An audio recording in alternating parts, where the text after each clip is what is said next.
देखिए, बड़ी निर्णायक, बड़ी दुखद बात है। और पिछले कई वर्षों से जो हमारा पड़ोसी है हमेशा इस तरह की हरकत करता है। और जब भी जो भी जरूरत होती है सरकार की, सरकार उसका बंदोबस्त भी करती है, उसका जवाब भी देती है। जैसे आपने देखा होगा जिला कठुआ में जो पैरामिलिट्री फोर्सेस हैं उनकी डिप्लॉयमेंट, एक्स्ट्रा डिप्लॉयमेंट हुई है। जो भी निर्णायक निर्णय लेना होगा सरकार को, सरकार ले रही है। सरकार वचनबद्ध है लोगों की रक्षा और सुरक्षा। ये हमले क्या जो आने वाले चुनाव है उसको लेकर तो नहीं बैठे एक माहौल खराब करने की? देखिए, उनकी कोशिश रहती है, उनका प्रयास रहता है, और सरकार की अपनी जिम्मेवारी है, सरकार अपनी जिम्मेवारी निभाए। आप सब जानते हैं कि इलेक्शन कमीशन ने भी कहा है और सरकार ने भी कहा है कि जब भी माहौल इस रियासत में चुनाव का होगा तो चुनाव कराए जाएंगे। अब मेरे को कोई संदेह लगता नहीं है कि चुनाव ना हो, तो लगता है कि बहुत जल्दी इलेक्शन कमीशन इसकी अनाउंसमेंट करेगा। और जब भी अनाउंसमेंट करेगा, भारतीय जनता पार्टी 24/7 की पार्टी हम हमेशा तैयार है। कानून के दायरे में ही भी निर्णय लिया गया है।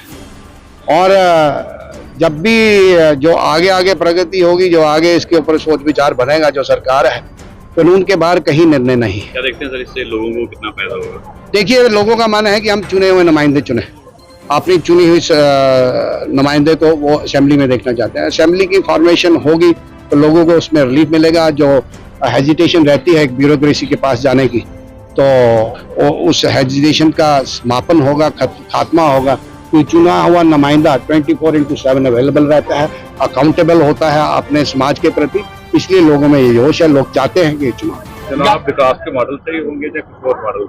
नहीं, विकास मॉडल भी है। और जम्मू कश्मीर में बड़ी बारी कहता हूँ कि विचित्र किस्म की रियासत है, अनेक बार ऐसी परिस्थितियां बनती हैं, और उन परिस्थितियों को मद्देनजर रखते हुए लोग आम आवाम इस बात के लिए चिंतित है कि इस रियासत में अमन शांति रहे, और उसके लिए उन सारी चीजों को बैकग्राउंड में रखते हुए लोग अपना नुमाइंदा चुनेंगे। और इस कार्यक्रम के 2 उद्देश्य थे कि एक सब कार्यकर्ता साथियों का जहां से ये लोग आए हैं सबका आभार प्रकट किया जाए कि इन्होंने अनथक प्रयास और निस्वार्थ भाव से जो कार्य इस पार्लियामेंट इलेक्शन में किया है, और इनके कार्य करने से मोदी साहब तीसरी बार प्रधानमंत्री बने और डॉक्टर जितेंद्र सिंह जी इस लोकसभा से तीसरी बार मेंबर पार्लियामेंट बने और मंत्री बने। इन सबका धन्यवाद करने के साथ साथ एक आदरणीय प्रधानमंत्री साहब ने एक कैंपेन शुरू किया है, और मैं बड़ी बार ये बात कहता हूं कि इस प्रधानमंत्री साहब ने, आदरणीय मोदी साहब ने इस देश का, इस कंट्री का एक पॉलिटिकल डिस्कोर्स चेंज करने का प्रयास किया है। वो छोटे छोटे विषय जो समाज को छूने वाले विषय हैं, जो समाज की एक चिंता है, उन चिंताओं को लेकर हमेशा चिंतित रहते हैं। उन्होंने पिछले एनवायरनमेंट डे पे एक आगाज किया, उन्होंने एक पेड़ माँ के नाम। माँ सबसे ज्यादा करीब आदमी के रहती है, मनुष्य के सबसे करीब और करीबी साथी कोई है तो माँ है। तो माँ के नाम पे एक पेड़ कैंपेन जो मोदी साहब, आदरणीय प्रधानमंत्री साहब ने जो चलाई है, उस कैंपेन को आगे बढ़ाते हुए हम सब कार्यकर्ता साथियों ने फैसला किया है कि 20 तारीख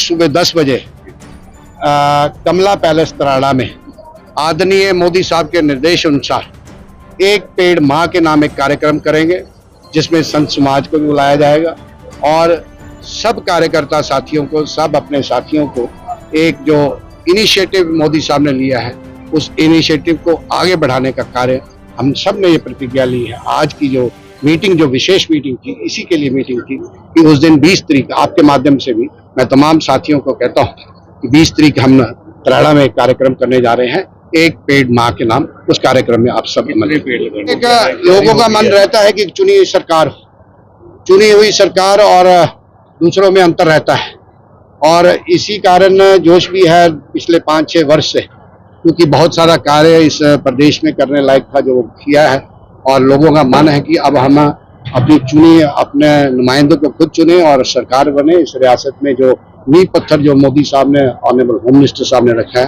वो कार्य आगे। ये जो कानून की व्यवस्था है, कानून की व्यवस्था को मद्देनजर रखते हुए जो निर्णय सरकार ने लिया है, वो निर्णय ठीक है। चुनाव है इस मुल्क उस चुनाव से शख्सियत की प्रधानमंत्री बनाया।